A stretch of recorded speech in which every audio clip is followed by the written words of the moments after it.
झारखंड सरकार आपके घर डिजी साथ लेकर आई है। अब पढ़ाई नहीं रुकेगी।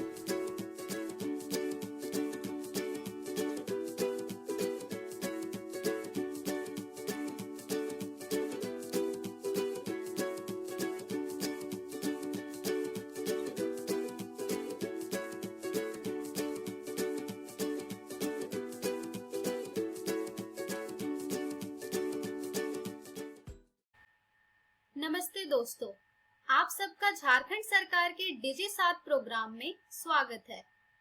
आइए देखते हैं कि आज हम क्या पढ़ेंगे। हम एपिसोड की शुरुआत में छठी कक्षा में देखेंगे हिंदी की अध्याय वीर तुम बढ़े चलो। इस अध्याय का हम प्रथम भाग देखने वाले हैं। इसी प्रकार से कक्षा 7वीं में हम देखेंगे हिंदी की अध्याय चाहता हूँ। इस अध्याय का भी हम पहला भाग देखने वाले हैं। इसी प्रकार से कक्षा 8वीं में हम हिंदी की अध्याय पुष्प की अभिलाषा देखने वाले हैं। इस अध्याय का भी हम पहला भाग देखेंगे। इसी प्रकार से कक्षा 9वीं की हिंदी की अध्याय हम देखने वाले हैं दो बैलों की कथा। इस अध्याय का भी हम पहला भाग देखेंगे। इसी प्रकार से कक्षा 11वीं की बायोलॉजी में हम अध्याय देखेंगे जीव जगत। इस अध्याय का हम पहला तथा दूसरा भाग देखने वाले हैं और साथ ही इस पर आधारित कुछ रोचक प्रश्न भी देखेंगे। तो आइए शुरू करते हैं हम अपना प्रोग्राम डिजी साथ। अब पढ़ाई नहीं रुकेगी। हेलो बच्चों, कैसे हैं आप सभी? कैसा लग रहा है आप सभी को छठी कक्षा में आकर?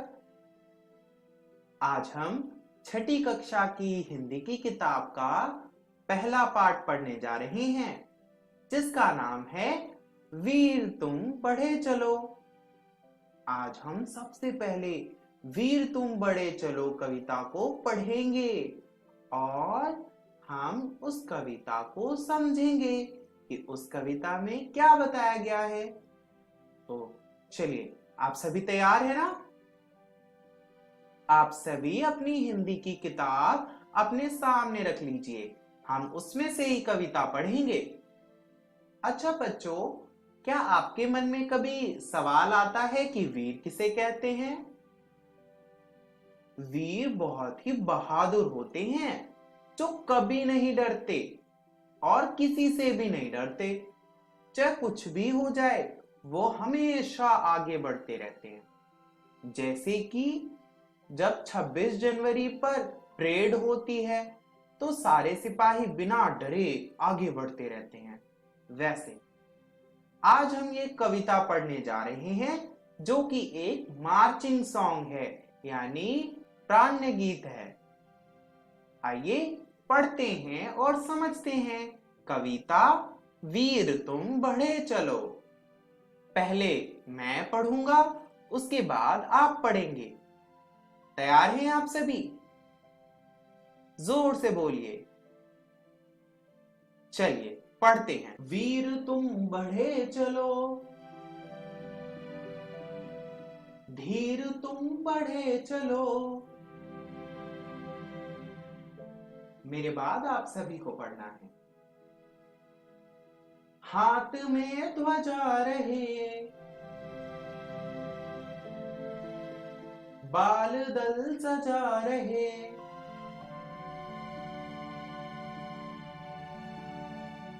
ध्वज कभी झुके नहीं, दल कभी रुके नहीं।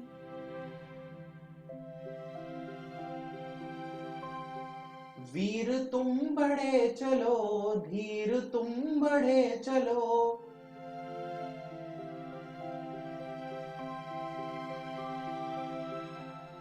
वीर तुम बढ़े चलो, धीर तुम बढ़े चलो।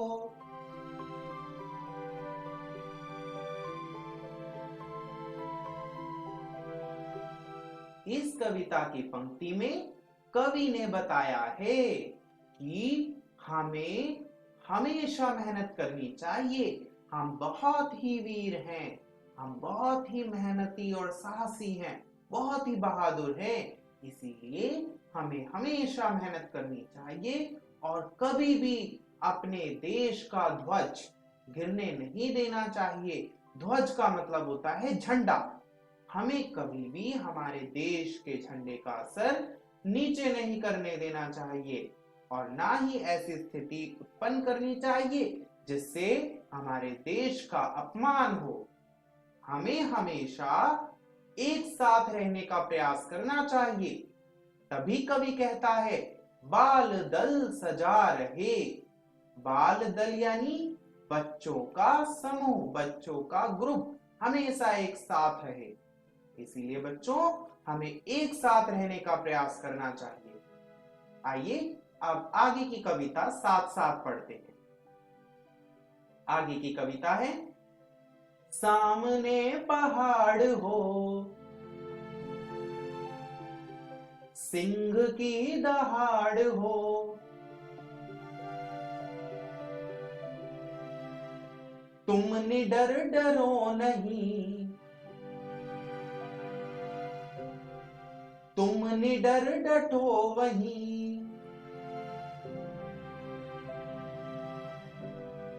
वीर तुम बढ़े चलो, धीर तुम बढ़े चलो,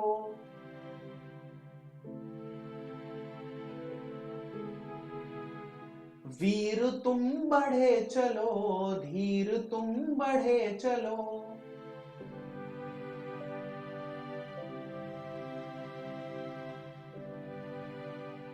आओ बच्चों अब जानते हैं कि कवि ने इस पंक्ति में क्या बोला है। कवि कहता है, चाहे कुछ भी हो जाए, चाहे हमारे सामने शेर आ जाए, चाहे कोई सांप आ जाए या कोई भी डरावना भूत आ जाए, हमें कभी भी नहीं डरना चाहिए। हमें हमेशा बहादुरी से उनका सामना करना चाहिए, तभी तो हम वीर कहलाएंगे। वीर वही होता है जो किसी से भी नहीं डरता। और आप सभी वीर हैं ना? बिल्कुल, बहुत अच्छे। हमें कभी भी नहीं डरना चाहिए। आइए बच्चों अब हम आगे की कविता पढ़ते हैं। आगे कवि कहता है, मेघ गरजते रहें।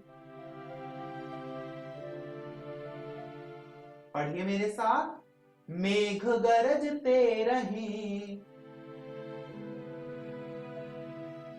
मेघ बरसते रहें,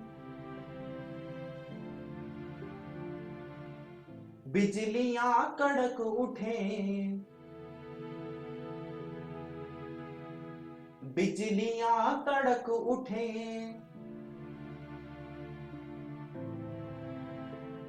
वीर तुम बढ़े चलो, धीर तुम बढ़े चलो,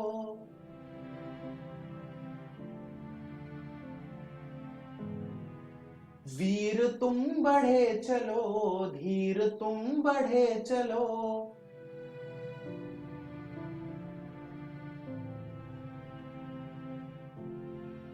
बच्चों यहां पर कवि कह रहा है कि हमें कभी भी रुकना नहीं चाहिए। हम सबके जीवन का एक लक्ष्य है।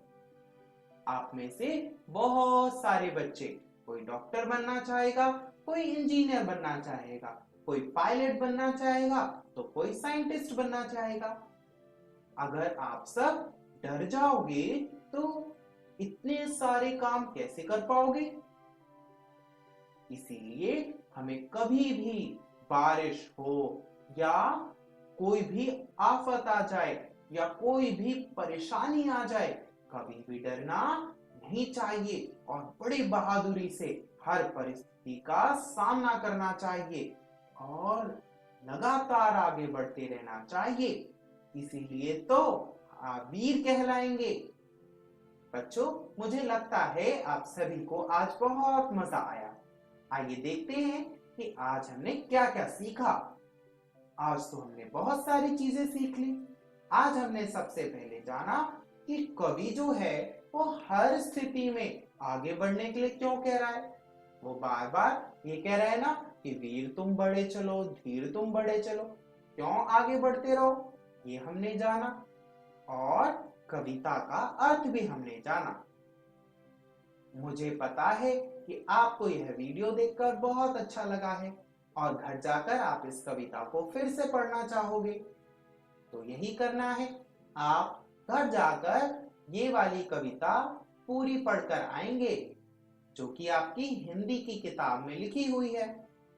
आप सभी की हिंदी की किताब का क्या नाम है? मेरे साथ बोलिए, भाषा मंजरी। ओके बच्चों, फिर मिलते हैं। इस वीडियो को देखने के लिए बहुत बहुत धन्यवाद। हेलो बच्चों, आप सभी कैसे हैं? कैसा लग रहा है आपको 7वीं कक्षा में आकर? बहुत अच्छा ना? आइए आज हम 7वीं कक्षा के एक बहुत ही मजेदार पाठ पढ़ते हैं जिसका नाम है चाहता हूं। आप सभी ने अपनी हिंदी की किताब तो देखी ही होगी, उसका ये पहला पाठ है। तो आइए इस पाठ को पढ़ते हैं। आज के इस वीडियो को देखकर हम क्या क्या जान पाएंगे, पहले इसके बारे में जानते हैं। तो सबसे पहले हम ये जानेंगे कि देशभक्ति किसे कहते हैं। आप सभी ने सोचा है देशभक्ति किसे कहते हैं? अगर नहीं सोचा तो चलिए इस वीडियो को देखते हुए सोचेंगे और कविता को पढ़ेंगे।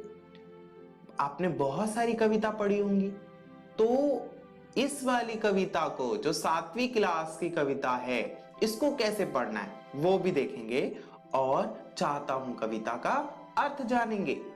आइए शुरू करते हैं ये वीडियो और जानते हैं कविता के बारे में। आप सभी तैयार हैं? जोर से बोलिए। Very good. आइए शुरू करते हैं। चैप्टर शुरू करने से पहले एक सवाल का जवाब दीजिए। आप सभी ने सोचा है कि मैं कौन हूं? अरे मैं नहीं, आप कौन हो? अगर आप सभी एक चूहे हो तो आप क्या करना चाहोगे? आप सभी चीजों को कुतरना चाहोगे। चूहे तो यही करते हैं। अच्छा, अगर आप सभी स्टूडेंट हो यानी विद्यार्थी हो तो क्या करना चाहोगे? बिल्कुल सही, हम सब पढ़ना चाहेंगे। पर अगर आप सिपाही हुए तब आप क्या करना चाहोगे? सोचो सोचो। तब हम अपने देश के लिए लड़ना चाहेंगे, हम देशभक्त कहलाएंगे।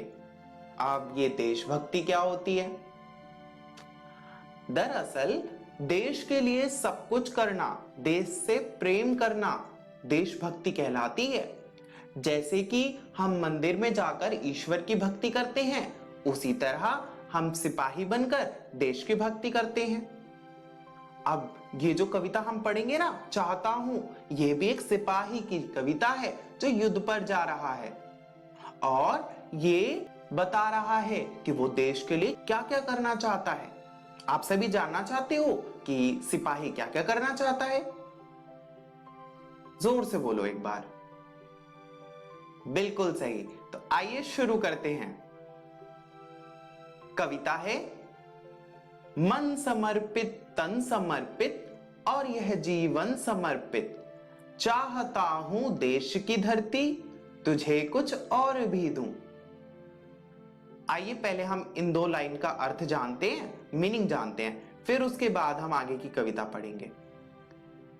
समर्पित का मतलब होता है सौंपना यानी देना, और तन का मतलब होता है शरीर। पर्यायवाची शब्द आप सबने पढ़े हैं ना, बहुत सारे शब्दों के एक ही मतलब होते हैं, उसे हम पर्यायवाची शब्द कहते हैं। तो यहां पर तन का अर्थ शरीर है, मतलब तन जो है वो शरीर का पर्यायवाची शब्द है। जो सिपाही है वो ये कहता है कि मैं अपना तन और मन यानी शरीर और मन और ये जीवन सौंपना चाहता हूं। किसको सौंपना चाहता हूं? देश की धरती को। और उसे ये भी बहुत कम लग रहा है। अब क्यों कम लग रहा है ये आगे पता चलेगा। आगे कवि कहता है, मां तुम्हारा ऋण बहुत मैं अकिंचन, किंतु इतना कर रहा फिर भी निवेदन।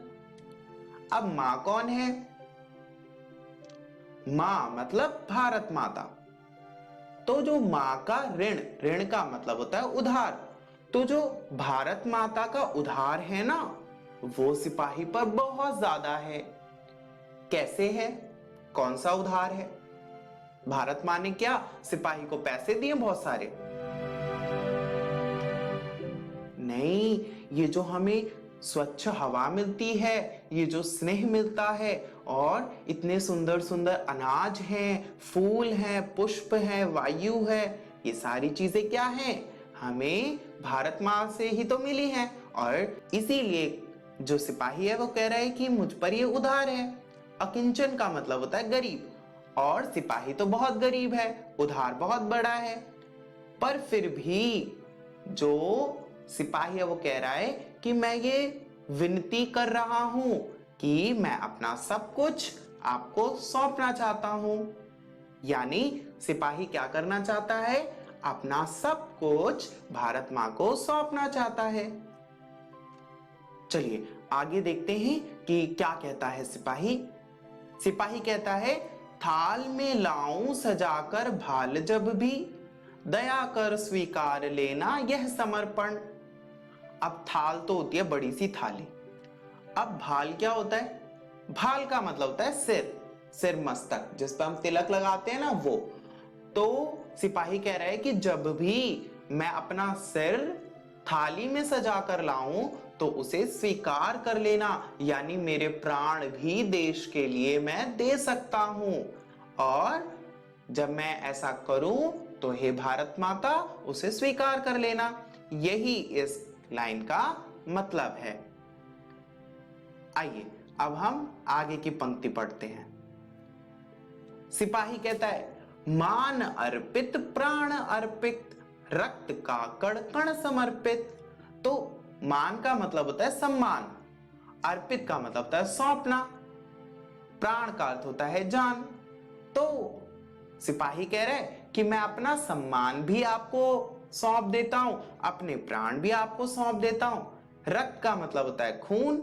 सिपाही कह रहा है कि मैं अपना सम्मान, प्राण और रक्त का एक एक कण, यानी जो खून का एक एक कतरा है, वो अपने देश के लिए बहा सकता हूं, सौंप सकता हूं देश को। यहां पर देखिए सिपाही कितना बहादुर है। हम सबको अपनी जान का खतरा रहता है, पर वो अपनी जान भी देश के लिए त्याग देगा। आइए अब हम इस कविता को पढ़ते हैं सुंदर से। आपको भी मेरे साथ पढ़ना है, ठीक है? चलिए आप सभी अपनी किताब खोल लीजिए और ये वाली कविता निकाल लीजिए और मेरे साथ पढ़िए। पहले मैं पढ़ूंगा फिर आप पढ़ेंगे। मन समर्पित तन समर्पित, और यह जीवन समर्पित, चाहता हूं देश की धरती तुझे कुछ और भी दूं। मन समर्पित तन समर्पित, और यह जीवन समर्पित। आइए अब अगली लाइन पढ़ते हैं। मां तुम्हारा ऋण बहुत है मैं अकिंचन,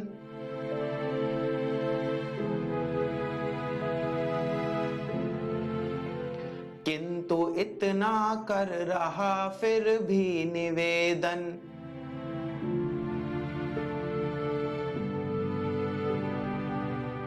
थाल में लाऊं सजा कर भाल जब भी,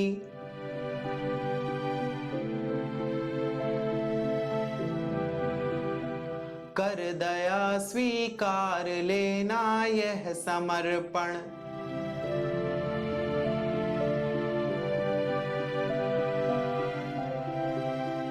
मान अर्पित प्राण अर्पित,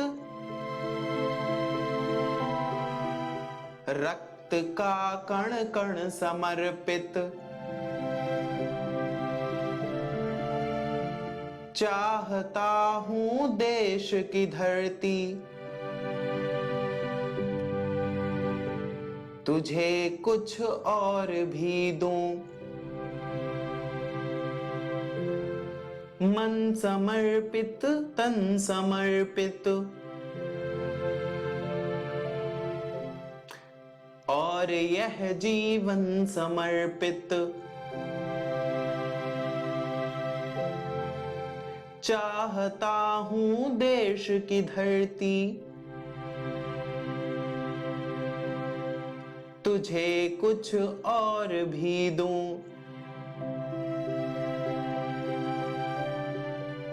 आइए बच्चों, देखते हैं कि आज हमने क्या सीखा। आज हमने जाना कि देशभक्ति क्या होती है, और साथ ही हमने यह भी जान लिया कि चाहता हूं कविता का मतलब क्या है। तो देखा बच्चों, कितना मजा आया। कल आप इस कविता को पूरा पढ़कर आइएगा, फिर हम इस कविता को पढ़ेंगे और पूरी कविता को समझेंगे। आपकी किताब का नाम है, बोलिए मेरे साथ, भाषा मंजरी। ओके बच्चों, बाय, फिर मिलते हैं।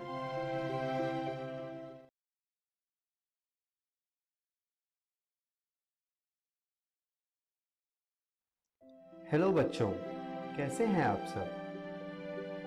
आशा करता हूँ कक्षा 8 में आके आपको बहुत अच्छा लग रहा होगा।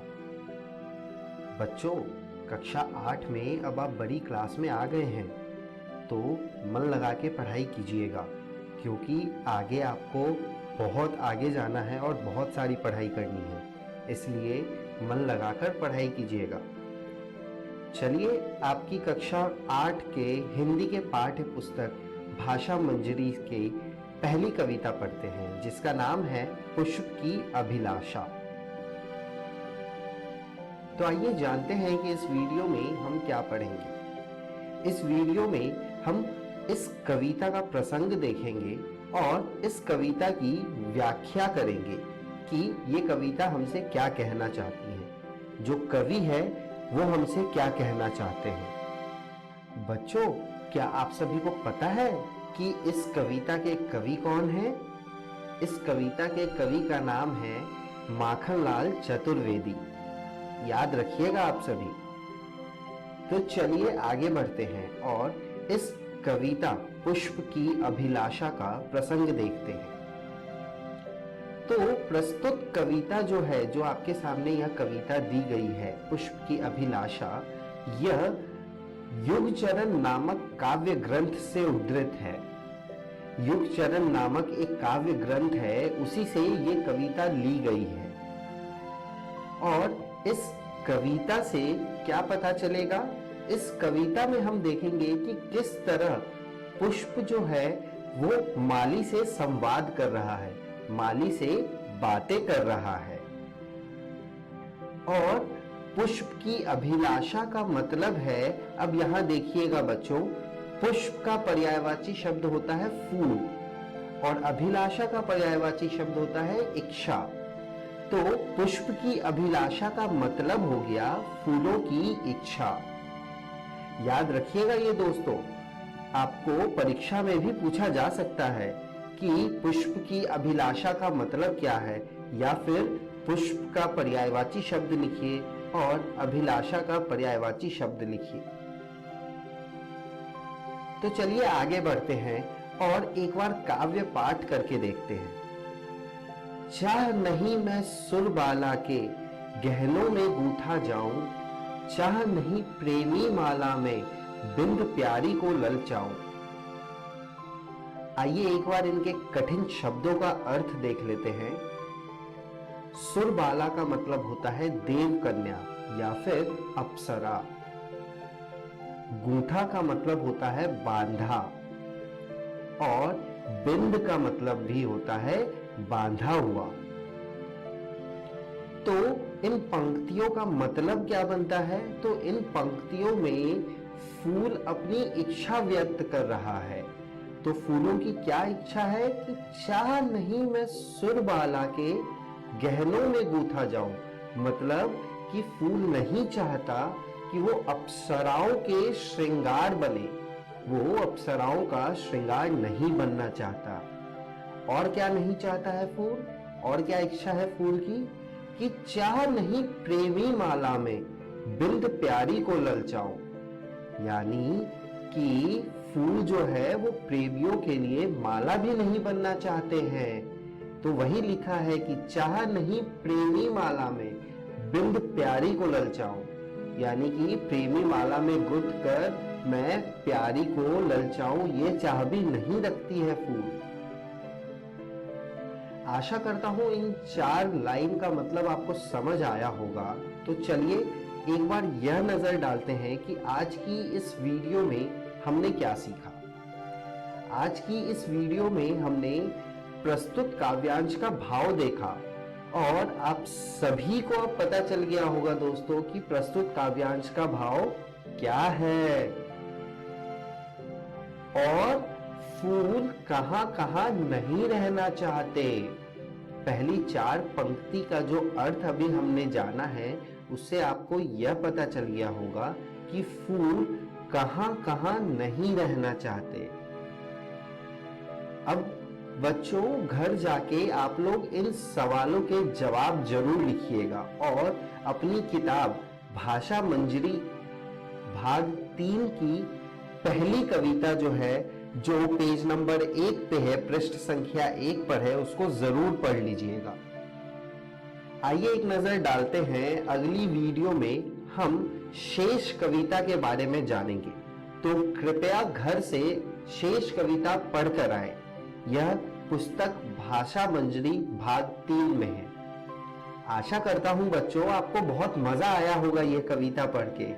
आगे हम लोग इस कविता के आगे की पंक्तियों के मतलब भी जानेंगे, तो आपको और भी मजा आएगा।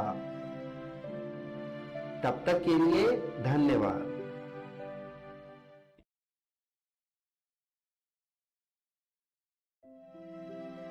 नमस्कार विद्यार्थियों, इस वीडियो में आपका बहुत बहुत स्वागत है। आज हम 9वीं कक्षा की हिंदी की पाठ्य पुस्तक क्षितिज भाग 2 के पहले पाठ को पढ़ने जा रहे हैं, जिसका नाम है 2 बैलों की कथा। ये इस पाठ का पहला वीडियो है। आइए शुरू करते हैं ये वीडियो और जानते हैं इस वीडियो के विषय बिंदु। आज की इस वीडियो में हम सबसे पहले जानेंगे प्रेमचंद के बारे में। प्रेमचंद का जीवन कैसा था, उनकी रचना शैली कैसी थी और उनकी कौन कौन सी रचनाएं प्रसिद्ध हैं। साथ ही आज हम 2 बैलों की कथा नामक कहानी का प्रसंग जानेंगे, यानी उस कहानी से जुड़ी हुई कुछ बातों को जानेंगे। इसके बाद हम पाठ्य वस्तु की व्याख्या करेंगे, यानी उस कहानी के टेक्स्ट को एक्सप्लेन करेंगे, समझेंगे। आइए शुरू करते हैं ये वीडियो। स्क्रीन पर जो चित्र आप सभी देख सकते हैं वो चित्र है हिंदी के प्रसिद्ध कहानीकार और उपन्यासकार प्रेमचंद का। प्रेमचंद को हिंदी साहित्य जगत का उपन्यास सम्राट कहकर भी पुकारा जाता है। इनकी कहानी में मानवतावादी और समाज सुधारवादी दृष्टिकोण होने के कारण इन्हें मानवतावादी और सच्चा समाज सुधारवादी भी कहा जाता है।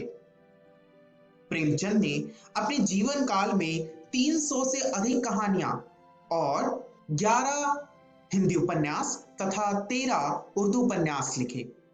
कला की शुरुआत उर्दू साहित्य से की थी। बाद में इन्होंने हिंदी में प्रेमचंद नाम से लिखा, उर्दू में यह नवाब राय नाम से लिखा करते थे। इनका मूल नाम धनपत राय है। इनकी कहानी में ग्रामीण जीवन, निम्न और मध्य वर्गीय जीवन की अभिव्यक्ति मिलती है। इन्होंने अपनी रचनाओं में उर्दू युक्त भाषा का प्रयोग किया है। जब हम इनकी कहानी 2 बैलों की कथा पढ़ेंगे तो उसमें भी हम यह प्रभाव देखेंगे। साथ ही साथ इनकी कहानी इतनी स्वाभाविक है, यानी इतनी कॉमन लगती है, जिसे पढ़कर ऐसा लगता है हम उस दृश्य को जी रहे हैं। इनकी कहानियों में विचार के साथ साथ भावों की भी प्रधानता होती है। आइए अब हम इनके द्वारा रचित कहानी 2 बैलों की कथा का प्रसंग जानते हैं। दो बैलों की कथा नामक कहानी पशु भाव की प्रधानता लिए हुए है। प्रेमचंद से पहले ऐसी बहुत सी कहानियां लिखी गई जिसका केंद्र बिंदु कोई राजा, कोई परी, कोई दिव्य आत्मा, कोई देवता या ऋषि मुनि हुआ करते थे। किंतु प्रेमचंद के काल में प्रेमचंद ने पशु पक्षियों और सामान्य किसान को भी अपनी कहानी का नेता बनाकर प्रस्तुत किया। यह इनकी कहानियों की विशेषता है। प्रस्तुत कहानी भी इसी का एक अच्छा उदाहरण है। इनकी कहानियों में तत्कालीन देश की स्थिति का वर्णन होता है, यानी उस समय का समाज कैसा था इसके बारे में जानकारी मिलती है। इनकी कहानी में स्वाधीनता आंदोलन के दर्शन भी होते हैं। कैसे? आइए इन सब तथ्यों की पुष्टि के लिए पढ़ते हैं प्रेमचंद की कहानी दो बैलों की कथा। घबराइए मत, स्क्रीन पर दिखाया गया चित्र एक गधे का ही है, किंतु यह पाठ तो बैल पर आधारित है। इसीलिए आपके मन में शायद यह प्रश्न उठा। प्रेमचंद ने अपनी कहानी की शुरुआत में एक गधे का वर्णन किया है। कहता है कि गधा, जिसे हम मूर्ख समझते हैं और लोगों को नीचा दिखाने के लिए उसे गधा कह देते हैं, किंतु इसमें गधे का क्या दोष कि वह बहुत सीधा है। यहां पर प्रेमचंद ने गधे की चारित्रिक विशेषताओं को उभारा है। उन्होंने कहा है कि जो गधा है वह संत प्रवृत्ति का होता है, यानी उसे ना तो क्रोध आता है और ना ही वह अपने आसपास होने वाली घटनाओं से इतना प्रभावित ही होता है, वह अपनी धुन में मग्न होता है। प्रेमचंद कहते हैं कि हम सभी उस गधे का अनादर कर रहे हैं कि हम उसे गधा कह रहे हैं। यहां पर प्रेमचंद ने व्यंग किया है। ये कैसा व्यंग है? इस व्यंग में प्रेमचंद ने बताया है कि जो लोग भारतीयों को गधा समझते हैं, दरअसल भारतीय जो कोई प्रतिक्रिया नहीं दिखाते, विदेशियों द्वारा किए जाने वाले अत्याचारों पर कभी अपनी प्रतिक्रिया व्यक्त नहीं करते, इसे उनकी मूर्खता नहीं समझी जानी चाहिए। ये उनकी संत प्रवृत्ति है। वे उदाहरण देकर कहते हैं कि भारत को भी आज लगभग ऐसा ही समझा जाता है, इसीलिए तो अफ्रीका में उनके साथ बुरा व्यवहार किया जाता है और अमेरिका में उन्हें घुसने की आजादी तक नहीं है।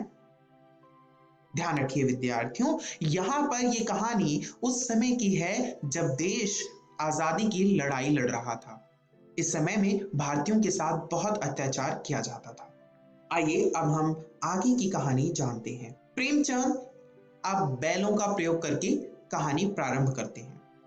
यहां पर वो बताते हैं कि जो बैल हैं वो ना तो गधे जितने सीधे हैं और ना ही सांड जितने अड़ियल।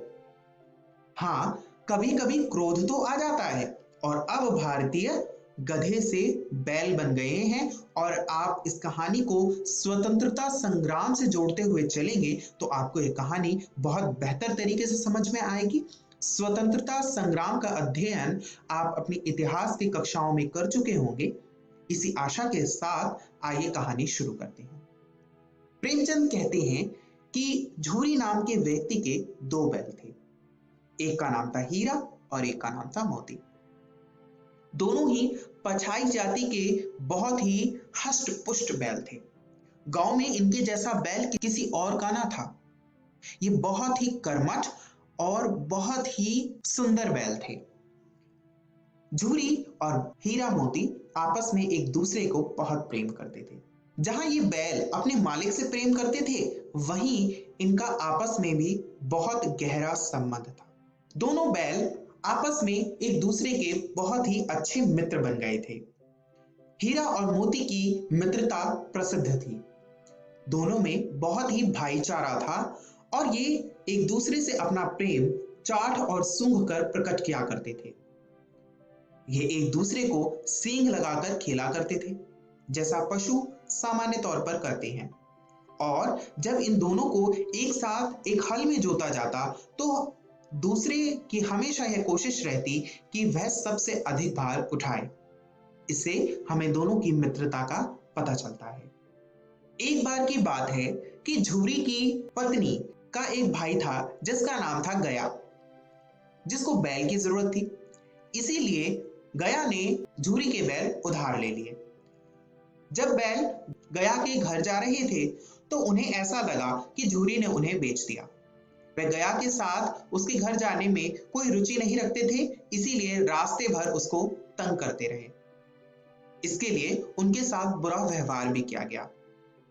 जब वे गया के घर पहुंचे तो उन्हें रस्सी में बांधकर रख दिया गया। खाने को कुछ विशेष इंतजाम नहीं किया गया, जैसा झूरी उनके लिए क्या करता था। दोनों बैल दुखी रहने लगे। इस पर दोनों ने योजना बनाई कि वह रात के अंधेरे में वहां से भाग जाएंगे, और उन्होंने ऐसा किया ही। उन्होंने रस्सी को अपने मुंह से चबाया और चबाकर भागकर वापस झूरी के घर आ गए। इस पर पूरे गांव ने स्वागत किया हीरा और मोती का। इतने कर्तव्य परायण और स्वामी भक्त थे हीरा और मोती। आइए जानते हैं आज की इस वीडियो में हमने क्या सीखा। आज की इस वीडियो में हमने जाना कि प्रेमचंद कौन थे, साथ ही गधे के चरित्र की क्या क्या विशेषताएं हैं, प्रेमचंद ने इसका वर्णन किया, और हीरा और मोती में कैसी मित्रता थी, इसके बारे में भी प्रेमचंद ने बताया। विद्यार्थियों, मुझे आशा है कि आपको यह वीडियो बहुत पसंद आया होगा। अगली वीडियो देखने के लिए आप शेष पाठ पढ़कर आएं, और जो कुछ आज हमने पढ़ा है इसे भी घर जाकर पढ़ना ना भूलें। इस वीडियो को देखने के लिए बहुत बहुत धन्यवाद। हेलो दोस्तों, जीव विज्ञान की इस वीडियो में आपका स्वागत है। आज हम एक नया अध्याय शुरू करने जा रहे हैं जिसका नाम है जीव जगत। इस वीडियो में दोस्तों हम जीव जगत का परिचय, जीवन की विशेषताएं, जैव विविधता और नाम पद्धति को समझेंगे। चलिए शुरू करते हैं। दोस्तों, सबसे पहले हम जीव जगत का परिचय समझेंगे। आपने कभी सोचा है कि हमारी यह दुनिया में कितने सारे जीव पाए जाते हैं और इनके वास स्थान भी भिन्न होते हैं, जैसे कि समुद्र में रहने वाले जीव, उड़ने वाले जीव, ठंडी जगहों पर रहने वाले जीव, रेगिस्तान में रहने वाले जीव आदि। अब दोस्तों, अगर हम जीवन को परिभाषित करें तो हम जीवन की विशेषताओं को देखते हैं। तो आइए अब जीवन की विशेषताओं को समझते हैं। इसमें जो सबसे पहली विशेषता आती है उसे हम कहते हैं वृद्धि। दोस्तों, सभी जीव जैसे कि यह पौधा वृद्धि करते हैं। ये अपने भार तथा संख्या को बढ़ाते हैं, जो कि जीवन की विशेषता है। अगली विशेषता है जनन। अब इसको समझते हैं। जरा यहां पर देखिए, जीवित जीव जनन कर अपनी संतति उत्पन्न करते हैं। यह एक कोशिकीय और बहुकोशिकीय दोनों प्रकार के जीवों में होता है, जैसा कि यहां पर मैंने आपको दिखाया हुआ है। अगली विशेषता है उपापचयन। अब दोस्तों, सारे के सारे जीव रसायनों से बने होते हैं। ये रसायन उपापचयी प्रक्रियाओं से जैव अणुओं में बदलते हैं और जीवन को संभव कर पाते हैं, जैसे कि कैटाबॉलिज्म में जटिल अणु सरल अणुओं में बदलते हैं और ऊर्जा उत्पन्न करते हैं, और एनाबॉलिज्म में सरल अणु ऊर्जा की मदद से जटिल अणुओं में बदल जाते हैं। अब दोस्तों, अगली विशेषता है चेतना। दोस्तों, सारे जीव अपने आसपास के पर्यावरण और दूसरे जीवों पर प्रतिक्रिया जाहिर करते हैं। यह एक बहुत बड़ी जीवन की विशेषता है। अब दोस्तों, अगली विशेषता है कोशिकीय संगठन। सारे जीवित जीव कोशिकाओं से बने होते हैं। यह कोशिकाएं बाद में ऊतक, अंग और अंग प्रणाली बनाती है। आइए अब आगे बढ़ते हैं और जैव विविधता को समझते हैं। जैव विविधता पृथ्वी पर जीवित जीवों में पाई जाने वाली भिन्नता है। जैव विविधता पारिस्थितिक तंत्र सेवाओं की विशाल श्रृंखला की नींव बनाती है, जो गंभीर रूप से मानव कल्याण में योगदान देती है। दोस्तों, सरल भाषा में अगर मैं आपको समझाऊं तो अलग अलग प्रकार के जीव जो पृथ्वी पर पाए जाते हैं वो ही जैव विविधता बनाते हैं। ये जीव दोनों जमीन पर रहने वाले और पानी में रहने वाले होते हैं। दोस्तों, चलिए आगे बढ़ते हैं और अब हम पढ़ेंगे नाम पद्धति। प्रत्येक जीव का एक मानक नाम होता है जिससे वह उसी नाम से सारे विश्व में जाना जाता है। इस प्रक्रिया को नाम पद्धति कहते हैं। अब इसको समझने के लिए जरा यहाँ इस जीव को देखिए। दोस्तों, क्या नाम है इसका? हाँ दोस्तों, यह एक बिल्ली है। मगर दोस्तों, अगर आप दूसरे देशों में जाएं तो इसको बिल्ली वहां थोड़ी ना बुलाते होंगे। जैसे कि अंग्रेजी बोलने वाले देशों जैसे कि अमेरिका में इसे कैट बोलते हैं। तो दोस्तों, इसका मतलब है कि अलग अलग जगहों पर जीवों के नाम भी अलग अलग हो जाते हैं, वह बदलते रहते हैं। इसी कारण वैज्ञानिकों ने नाम पद्धति के बारे में सोचा ताकि पूरे विश्व में कोई एक इसका मानक नाम हो। जैसे कि बिल्ली का जो वैज्ञानिक नाम है वह है फेलिस कैटस। आइए अब इसको थोड़ा और समझते हैं। नाम पद्धति का एक प्रकार है द्विपद नाम पद्धति। द्विपद नाम पद्धति में प्रत्येक नाम के दो घटक होते हैं, वंश नाम तथा जाति संकेत पद। इस प्रणाली को द्विपद नाम पद्धति कहते हैं। इसे कैरोलोस लिनियस ने सुझाया था। बोटैनिकल नाम यानी कि पेड़ पौधों के नाम international code for botanical nomenclature ICBN के नियमों पर आधारित है। और जूलॉजिकल नाम जिसमें कि प्राणियों के नाम आते हैं international code for zoological nomenclature ICZN पर आधारित है। आइए दोस्तों, अब आगे बढ़ते हैं और द्विपद नाम पद्धति के सार्वभौमिक नियमों को समझते हैं। यह नियम आप सभी दोस्तों को याद रखने हैं। आप चाहे तो मेरे साथ साथ इन्हें कॉपी पर लिख सकते हैं। जैविक नाम प्रायः लैटिन भाषा में होते हैं और तिरछे अक्षरों में लिखे जाते हैं। इनका उद्भव चाहे कहीं से भी हुआ हो, इन्हें लैटिनीकरण अथवा इन्हें लैटिन भाषा का व्युत्पन्न समझा जाता है। जैविक नाम में पहला शब्द वंश नाम होता है जबकि दूसरा शब्द जाति संकेत पद होता है। जैविक नाम को जब हाथ से लिखते हैं तब दोनों शब्दों के अलग अलग रेखांकित अथवा छपाई में तिरछा लिखना चाहिए। यह रेखांकन उनके लैटिन उद्भव को दिखाता है। पहला अक्षर जो वंश नाम को बताता है वह बड़े अक्षर में होना चाहिए जबकि जाति संकेत पद छोटे अक्षर में होना चाहिए। लेखक का नाम संक्षिप्त रूप में जैविक नाम के अंत में प्रकट होता है। दोस्तों, यह सारे नियम आप सभी दोस्तों को याद रखने हैं। आइए इन नियमों को एक उदाहरण से समझते हैं। इस द्विपद नाम को देखिए, मैंगीफेरा इंडिका। यह आम के पौधे का वैज्ञानिक नाम है। जैसा कि आप देख सकते हैं यह तिरछे अक्षरों में लिखा हुआ है।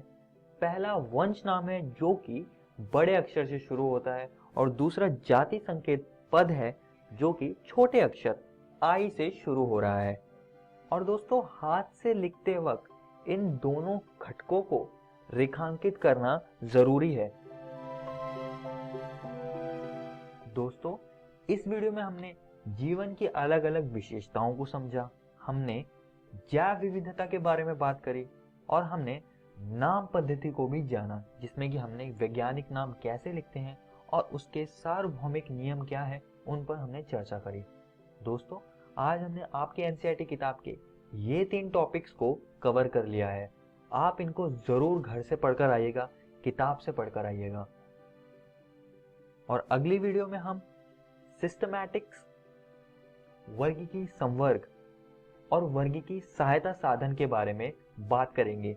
धन्यवाद।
हेलो दोस्तों, जीव विज्ञान की इस वीडियो में आपका स्वागत है। आज भी हम जीव जगत अध्याय को जारी रखेंगे। पिछली वीडियो में हमने जीवन की विशेषताएं, जैव विविधता और नाम पद्धति को पढ़ा था। इस वीडियो में हम सिस्टमैटिक्स, वर्गीकी संवर्ग और वर्गीकी सहायता साधनों के बारे में चर्चा करेंगे। चलिए शुरू करते हैं।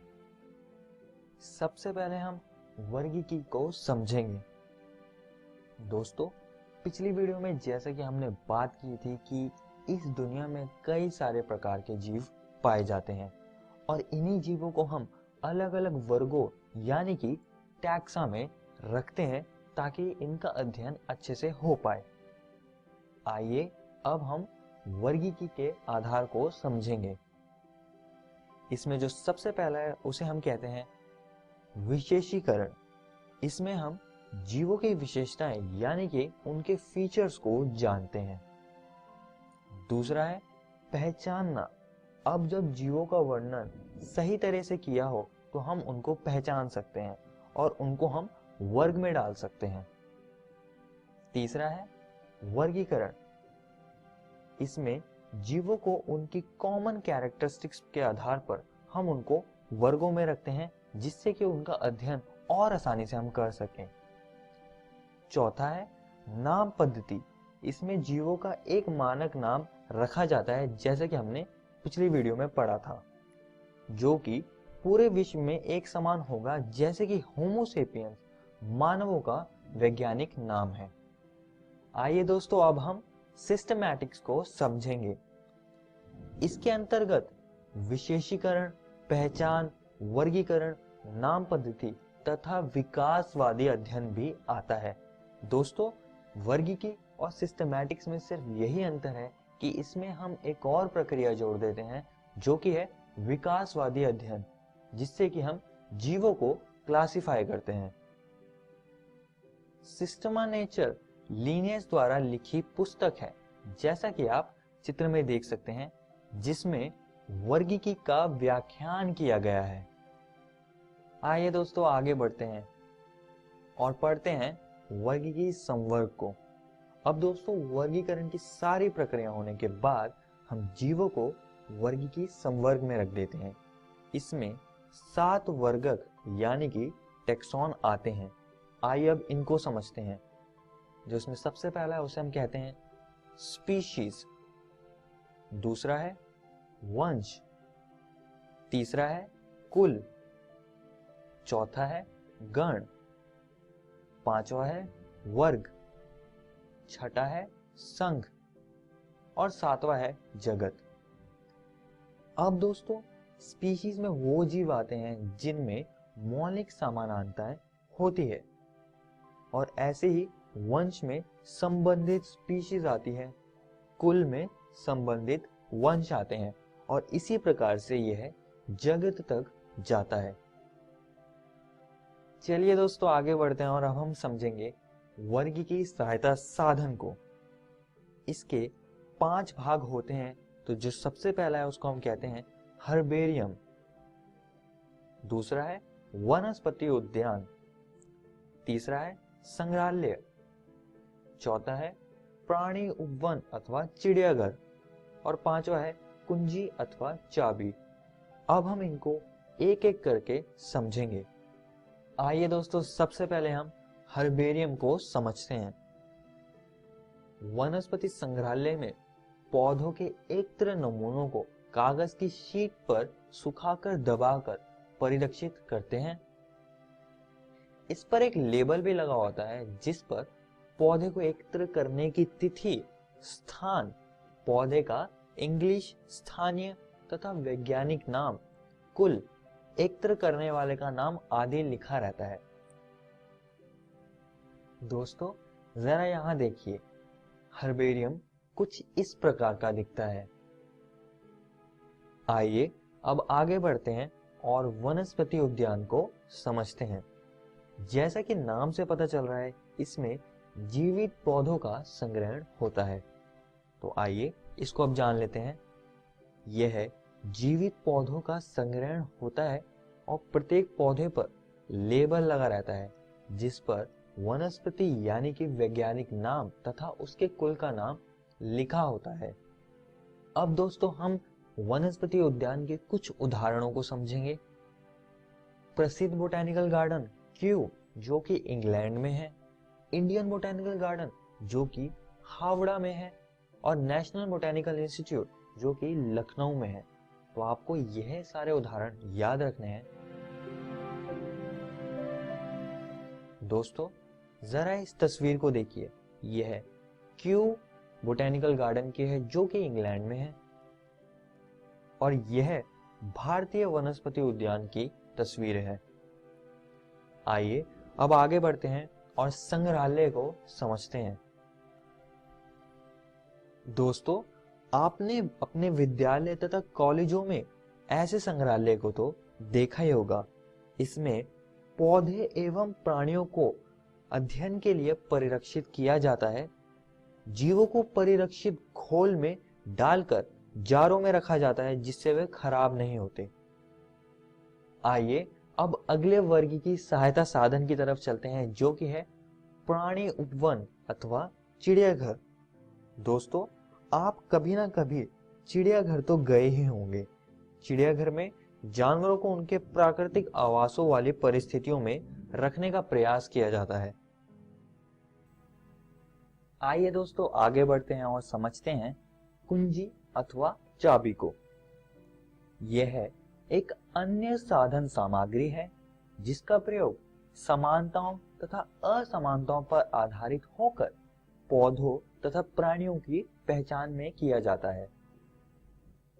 यह कुंजी विपर्यासी लक्षणों जो प्रायः जोड़ों यानी कि युग्मों जिन्हें युग्मित कहते हैं के आधार पर है। यहां पर दोस्तों जीव जगत अध्याय समाप्त होता है।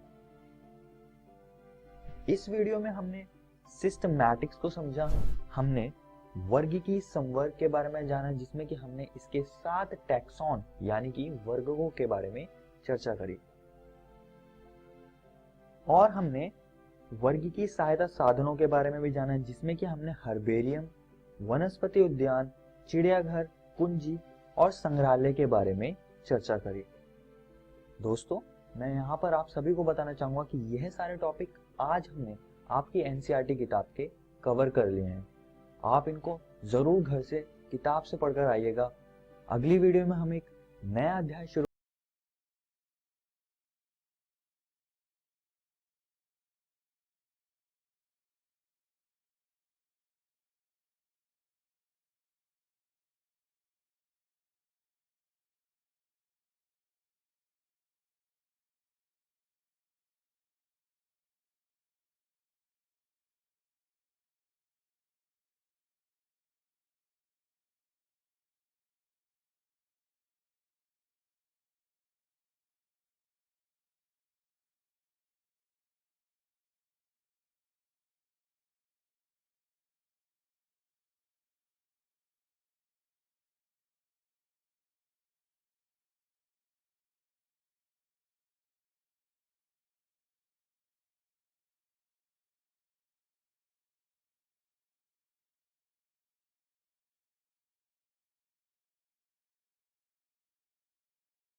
नमस्ते दोस्तों, आशा करती हूँ कि डिजी साथ के आज के एपिसोड में आपको बहुत कुछ सीखने को मिला होगा। आइए देखते हैं कि आज हमने क्या पढ़ा। तो आज हमने छठी कक्षा में हिंदी की अध्याय वीर तुम बढ़े चलो पढ़ा है। इसी प्रकार से 7वीं कक्षा में हमने हिंदी की अध्याय चाहता हूँ पढ़ा है। इसी तरह 8वीं कक्षा में हमने हिंदी की अध्याय पुष्प की अभिलाषा पढ़ा है। इसी प्रकार से 9वीं कक्षा में हमने हिंदी की अध्याय दो बैलों की कथा पढ़ा है।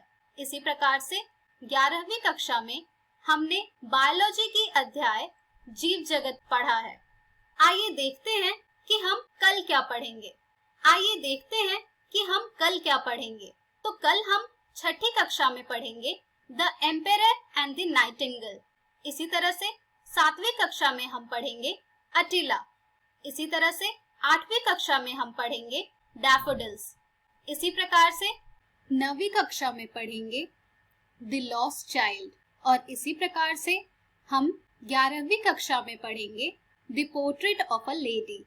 एक जरूरी सूचना, अभी जो आपने वीडियो को देखा है इसका पुनः प्रसारण YouTube पर किया जाएगा इकोवेशन के चैनल पर ठीक 3 बजे। तो यदि आप अपने दोस्तों के साथ ये एपिसोड शेयर करना चाहते हैं या इसे पुनः देखना चाहते हैं तो YouTube पर डिजी साथ इकोवेशन सर्च करके आप इस वीडियो तक पहुंच जाएंगे। धन्यवाद दोस्तों। झारखंड सरकार रोज आपके लिए शिक्षण सामग्री लाएगी। अब पढ़ाई नहीं रुकेगी। यदि आपको कोई प्रश्न है तो कृपया इस टोल फ्री नंबर पर कॉल करें 1800-572-8585 या हमें ईमेल करें। धन्यवाद।